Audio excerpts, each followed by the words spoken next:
Hi అండి, నా పేరు జయంతి వల్లూరిపల్లి. నేను ఈరోజు ఫాదర్స్ అందరికీ ఫాదర్స్ డే శుభాకాంక్షలు చెప్పాలనుకుంటున్నాను. మా నాన్నగారి పేరు వల్లూరిపల్లి సీతారాం బ్రహ్మం గారు.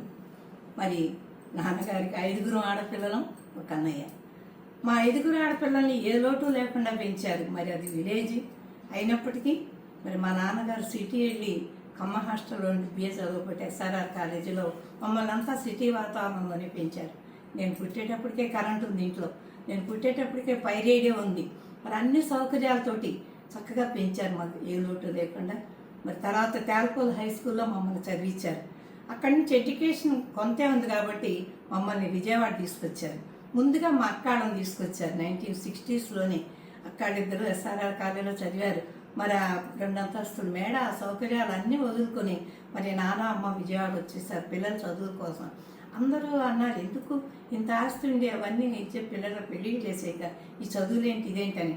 ఒప్పుకోలేదు మా నాన్నగారు. మా పిల్లలు చదువుకోవాలి, వాళ్ళు చదువుకుని పైకి రావాలి అని అక్కాళ్ళిద్దరిని చదివించిన తర్వాత మళ్ళీ నన్ను ఎస్ఆర్ఆర్ కాలేజీలో బీఎస్సీ చదివించారు. ఆ తర్వాత మళ్ళీ ఒక 2 ఎకరాలు అమ్మి మళ్ళీ నన్ను ధారవాడ ఎంఎస్సికి కర్ణాటక యూనివర్సిటీ తీసుకెళ్ళారు. అక్కడ హాస్టల్లో జాయిన్ చేసిన తర్వాత నన్ను వదిలి రాలేక ఆయన ఆ రోజు ఏడ్చిన ఏడుపు, ఆ బాధ నేను మర్చిపోలేను. నా చేయబట్టుకొని వదలలేక వెళ్ళిపోయారు. అయితే కూడా నేను దీక్షగా నాన్న నన్ను తీసుకొచ్చి పొలం అమ్మి నన్ను చదివిస్తాను, అంత పట్టుదలగా చదివి నేను మంచి మార్కులతో పాస్ అయ్యాను. అలాగే అక్కను కూడా మళ్ళీ భిరాయిలో ఎంఎస్సి కెమిస్ట్రీ చదివించారు. ఇట్లా అందరినీ చదివించి ఆయన పెద్ద పెద్ద స్థానంలో నిలబెట్టారు. మరి మా నాన్నగారికి నేను ఉద్యోగంలో చేరినప్పుడు ఆ కాలేజీ రామచంద్ర కాలేజీకి వచ్చారు. వచ్చినప్పుడు అక్కడ ప్రిన్సిపాల్ కూడా, మీరు కూడా నాలాగే ఆడపిల్లలు తండ్రి అండి, నేను మీ అమ్మాయిని చాలా బాగా చూసుకుంటానని చెప్పారు. అన్న తర్వాతే మా నాన్నగారు సంతృప్తి పడ్డారు.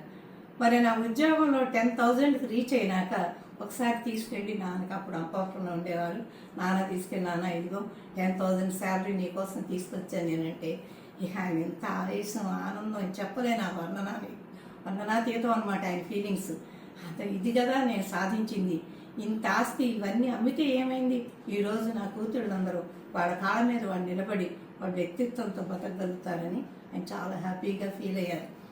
మరి ఎగ్జామ్ రాసేటప్పుడు తీసుకెళ్ళి మరి బెంచ్ మీద నంబర్ చూసి కూర్చోబెట్టి హాల్ టికెట్ వచ్చే వరకు వెయిట్ చేసి మరి ఎగ్జామ్స్ పేపర్ చూసినప్పుడు ఫస్ట్ క్లాస్ అని అరవటం, జయంతి, వాసంతి అని మా సిస్టర్స్ అందరి రిజల్ట్స్ చూసి ఆయన హ్యాపీగా ఫీల్ అవటం, అవన్నీ నా కళల్లో కనిపిస్తున్నాయి.